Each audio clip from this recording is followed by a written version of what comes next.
Hi everybody, welcome back to the channel. Welcome to Airbrushing for Beginners. We're looking at shading. Why do you need to learn shading? Well, I think it's one of the key things, especially if you're doing artwork. There's loads of times you will use shading in airbrushing. If you're sort of the automotive person that does the pin line type graphics, like the lowrider style, there'll be times where you'll be doing drop shadow sort of shading off the lines to make ones look like they're on top of each other. So a lot of it is to do with your distance with an airbrush, is your distance from the panel and how well your paint's thinned out so it atomizes nice, so it lays down silky smooth, because that's how you want your paint to lay down. Especially if you're doing drop shadows, shading, it's got to be soft. So I think the first thing you really need to dial in is your paint, and just keep testing your paints. And then when you find yourself a set that you get on with that can cover you for, if you're going down the automotive route, find a brand that works best for you. If you're working on paper, do the same thing. So I've sort of covered myself for painting like paper paint, and I've got other paint that I can use when it comes to automotive to get the effects that I'm after. Now, shading, if you're doing pictures and portraits and things, again, it's your paint mix, your distance, and how good you are on the airbrush trigger to get real nice transitions down, because that's what you're looking for. There's times when you sort of shade and colour things in. If you're working around a portrait and you've got solid blocks, like in sections in the hair, and you've got to colour them in so they're completely opaque, you can use different shading techniques for that way as well. So I'm going to run through some today, give you some little test things that you can do and practice, just so you can get used to backing off with your brush, dialing your paint in and getting a nice lay down of paint, because I think laying paint down right is key when it comes to soft transitions when it's portraits, as well as if you're doing automotive and you're doing drop shadows on, say, flames, or doing over pin lines. You want that nice control of paint on the trigger, nice atomization to give you that effect that you want. So we'll move in and I'll show you a couple of little things you can practice. I'm using a beginner's brush.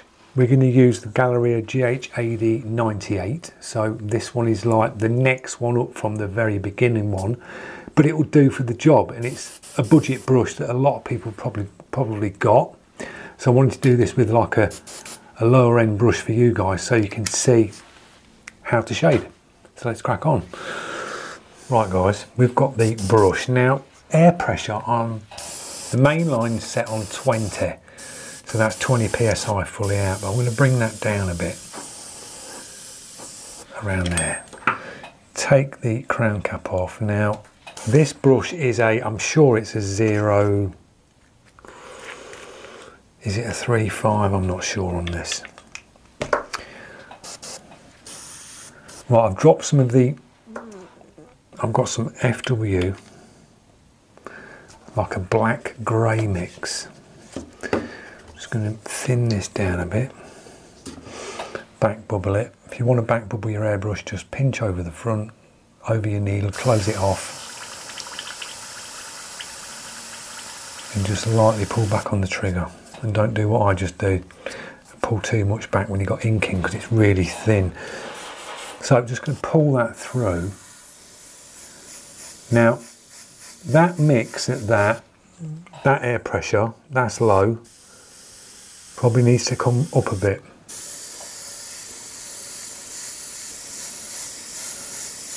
That's not bad. You can just test to the side. What you're looking for is soft all the way around.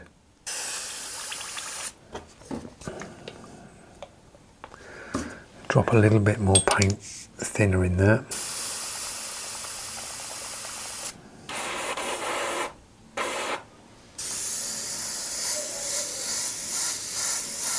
Now that's what I'm after, that. So you've gone from a little bit grainy and we've got it around here. That's atomizing all right at that. So aim for your nice atomization, just check before you start to go and commit and sort of shade.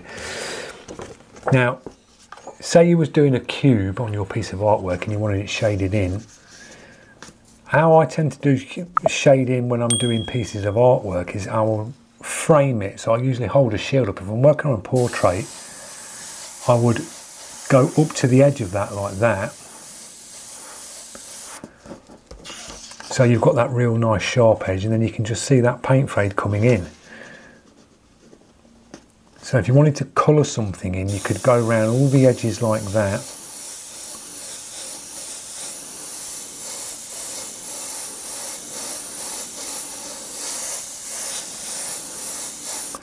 So you basically got that. If you wanted that for your piece of artwork, it's ideal, nice and sharp, you've got a nice soft shade. And this is what I mean by your paint, how it's atomising. See how it's gone from a nice deep dark, and then it's the overspray is fading out to real fine. That's how you want it. So when you want to colour that one in, if you're using a mask like this, you can back off about 2 or 3 inches and just overlay it up like that.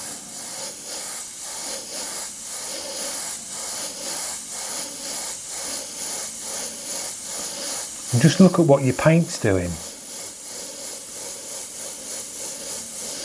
Just minimal trigger and just dusting over.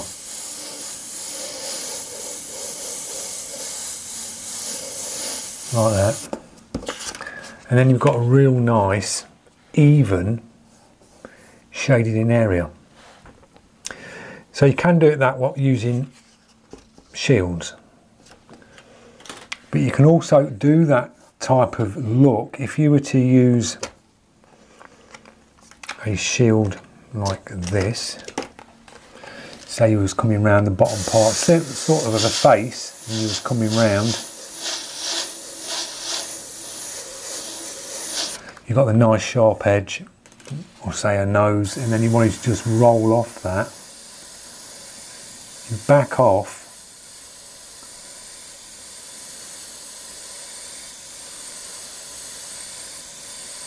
Like that.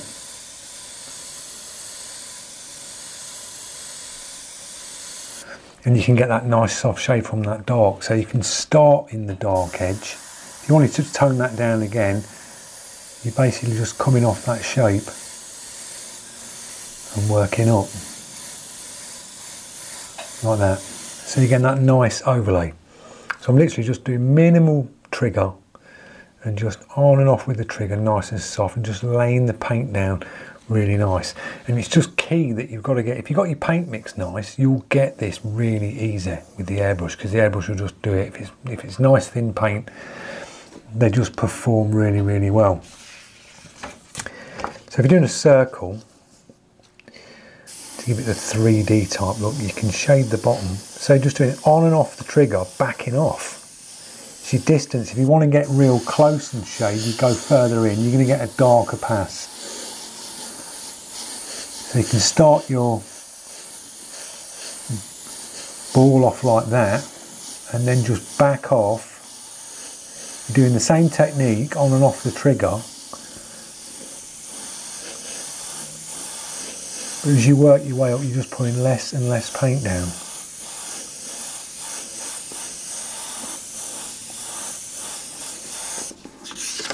Like that, and you get that real nice transition, really soft, going to nothing. And then just do a little drop shadow underneath. So you went on and off the trigger, spray on your paper, and then you can just work your way up. Like that.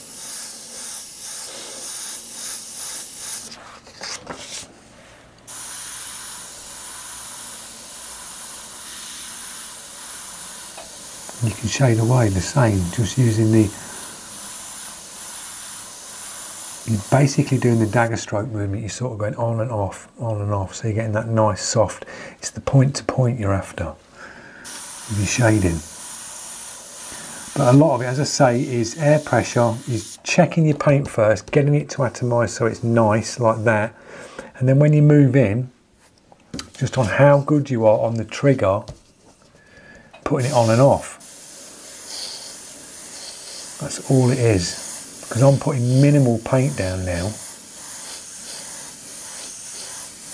and just move with the brush and follow your sort of, you're doing this in this sort of movement like that, I'm probably moving up 2 or 3, 4 mil at a time with the brush, overlapping, hitting the next area. This is where practicing your dots, lines and your accuracy on the crosshairs is key for this type of thing, because you'll know where to aim the brush. You'll know exactly where to aim the brush to get that, to go from that dark there, just soft fade all the way through to nothing. Like that. That's how you're going to lay the paint down. So practicing things like this, your point to points, is key, because you are using that technique on here. That's why you've got minimal here, because you're on and off the trigger. You're doing that same technique, dagger stroke point to point, but you're just doing it bigger and letting the brush paint come out, because that's coming out as a real, it's like a cone. The further away you go, that cone gets wider and wider and wider each side. The closer you go, it brings it down to that. Further away, it gives you that wider pass. So as long as your paint is mixed correctly, you've got your air pressure right, so when you do a line like that, your paint's atomised, really clean, you'll be off to a good start. The rest of this will come really easy. Practicing, if you want to colour something in, just overlay, move, overlay, move. If you end up getting sort of striping, you're either going too close, you want that nice atomised band like that, and then you move along with it. You can shade that way, you can also shade that way, and you can fill things in like that as well, where you're moving the cone in circular motions. And you're basically doing the same thing, but you're overlapping the circle edges, moving round. So you're just still doing the same as what you are with the line, but you're just sort of fogging over. So you can do it whatever way you want. I'll always do it that way, coming from a sprayer's background with bigger guns, laying paint down. So you get the nice overlap, you get the nice even tone all the way through like that. It's consistent all the way through, same as here, consistent from there to there. It's just like that overlap. But you can do it in the circular motion. Depends what you're doing and whereabouts you are. If you're doing something on a portrait and you've got to shade something real small, you might have to use that technique. You can use that technique going in closer and creating this, a sharper circle. When you do them right up close, you class them as textures, so you can just overlap, and you're working the trigger to create them little textures. Same as when you do dot work.